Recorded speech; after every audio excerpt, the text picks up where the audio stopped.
Good evening. This is David Sua, David Rico's nephew. When I made this video, I made it under the guise that me and my uncle would watch it when I finished it. He sadly didn't get to see the finished version, and it was more lighthearted when I made it. So it's sad that this is the event it has to play at instead of me and him watching it together. But I know he was proud to help me fix up this interview and to help me make it, even though he wasn't here to actually see the whole thing. So I hope you guys enjoy it as much as he would have, because he enjoyed making this video. You could see it. You could see it and in his reactions to some of the questions and to what I say. I'm gonna miss him. Hello, baby. How you doing today? We're gonna be here interviewing one of the greatest Chicano legends, David Rico himself, leader of the Chicano rights movement back in 1970 under the Coronado Bridge in La Barrio. All right, in San Diego. Okay, so we have a few questions here. All right, Mr. Rico has been a pillar in the Chicano community, but people don't tell his story. This will be the first time in 30 years Mr. Rico has been interviewed to get his perspective on the Chicano movement of Aztlan. All right. So where do you think the movement will go from here? Where do I think the movement will go from here is your question? Yes. Uh, well, that still remains to be seen. If we as a people will organize ourselves, as we as a people, protest the things, the injustices that happen to us in the community, as we organize, uh, and as our population, we have a population explosion.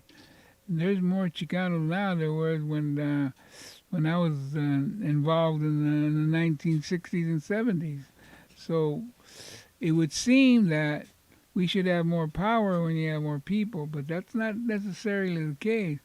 We need to be organized, and as long as we stay organized, as long as we stay focused, we could only go up.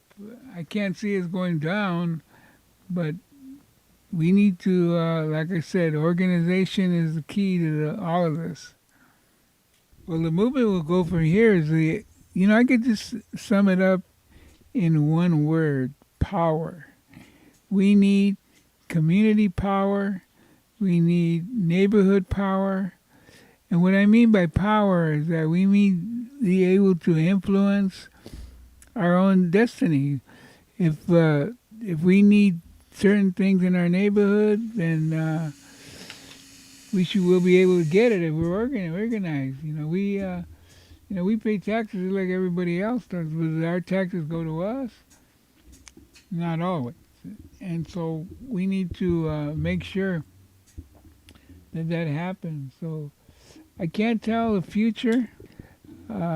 I don't know what was going to happen in the future, but I do know the potential is there, and our population is there. We just have to do it.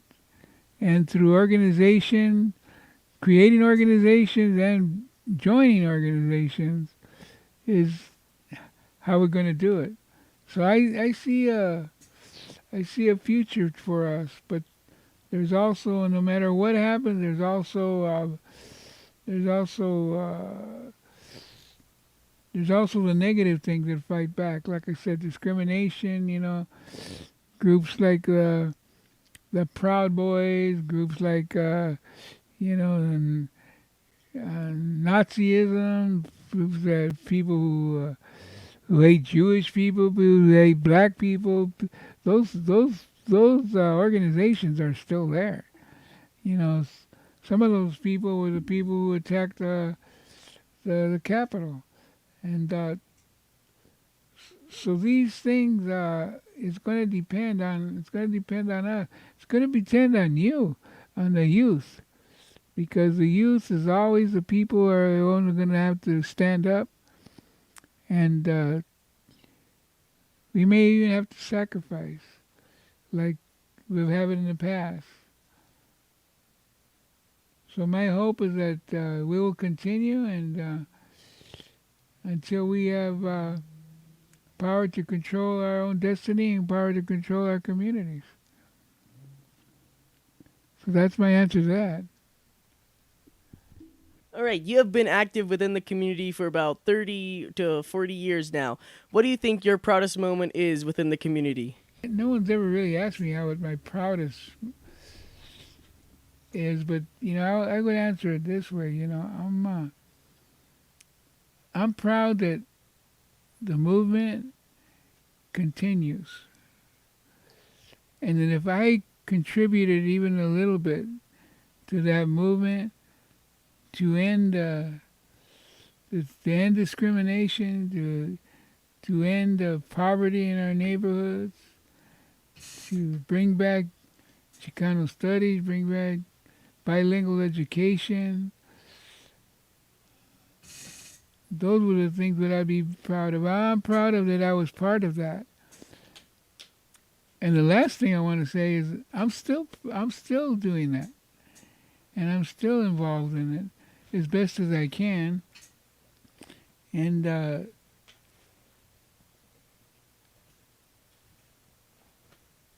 I am proud that some of the things that we fought for, we got. And, the Brown Berets, Chicano Park, what they call the family clinic in Logan Heights. We called it the Chicano Clinic. Those things still exist today.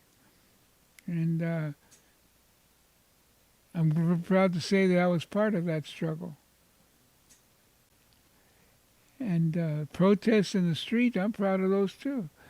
I helped do a lot of those protests behind the scenes, and sometimes even in front of the scene. But I'm glad I was part of that, and I'm still glad of that. And we shall continue, and we shall endure. All right. Again, you've been a part of this for a long time. Who are the people who inspired you, though? Despite you inspiring a lot of people, who do you think inspired you, and who do you believe are still fighting for this movement? As far as I don't know exactly who I inspired, I know that there's individuals that want to continue the struggle, and if I help in motivating them to do that, that's great. Individuals that inspired me, well, there's quite a few of those, and a lot of those people that inspired me are not well known, and maybe they'll never be known. They're known by me and the people I worked with, but there's a person that inspired me by the name of Rico. I have to mention his name. And there's people like, of course, I mentioned that before, Corky Gonzalez from Denver, Colorado. He was a great inspiration for me. And there was others. And maybe the others, we inspired each other, perhaps. In San Diego, there's Herman Baca from National City. He inspired me too. He got me involved in. He got me in quite a few things that continues today, by the way. And I like to mention Herman Baca because he's a local guy. He's still around, and he's a National City, but. The Chicano Park takeover was also an inspiration. I'm very proud to have been, I think, as a major player to that, but I'm very proud of that because it exists. And the Chicano Clinic also. And those are things that happened 50 years ago, but there was a lot of other things in between that we inspired that continues today. Most of those things are a continuation to the struggle of what I still call the Chicano movement, and I believe there still is a Chicano movement. And because if there wasn't, there wouldn't be no Brown Berets, there wouldn't be no other people to interview. So let the struggle continue. Now that you have done this, what do you believe you would change if you were to do this again? Well, that's an interesting question. What would I have done different? Uh, I don't know. I think we would have more success in some of the things that we were trying to do, and that's why I say that the struggle has to continue, and because it's not over, and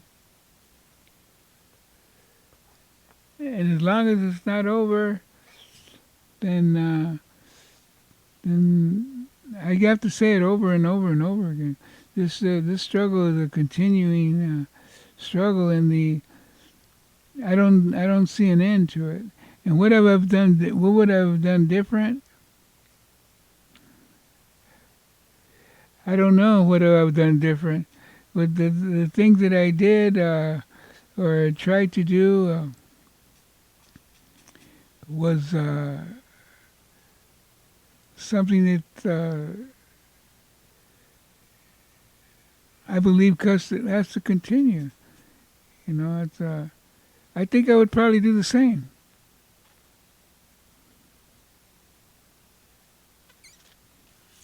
One of those things, I know that I can kind of remember. One of those things that we wanted to get rid of the junkyards in Logan Heights, and I laugh about that one sometimes because that was an interesting struggle. But we put up some murals that depicts that history. It was an idea that we didn't have nothing against junkyards necessarily, but why would they have to put it in our community? And that was a struggle. That again has to do with self-determination, and we should, those things should have been put in other neighborhoods, not in our neighborhoods. They didn't need to pollute our neighborhood. And by the way, our neighborhood is polluted, and we need an ending to that too. The environment is very, very important to the Chicano struggle. And that was an interview with David Rico, civil rights activist and one of the leaders of the Brown Berets, and one of the people behind the movement of Atsalan. His first interview in a while, since sadly he cannot give many interviews. I don't know why. I mean, he's been in a lot of interviews that I probably haven't seen them yet because, again, this is before I was born, and a lot of the people like him are not within the media and aren't very interviewed that much. But this is my uncle, and he is a civil rights activist, and his name is David Rico, and his name should be more in the history books, much like a lot of other civil rights activists that are sadly not represented enough. And this is the end of the interview.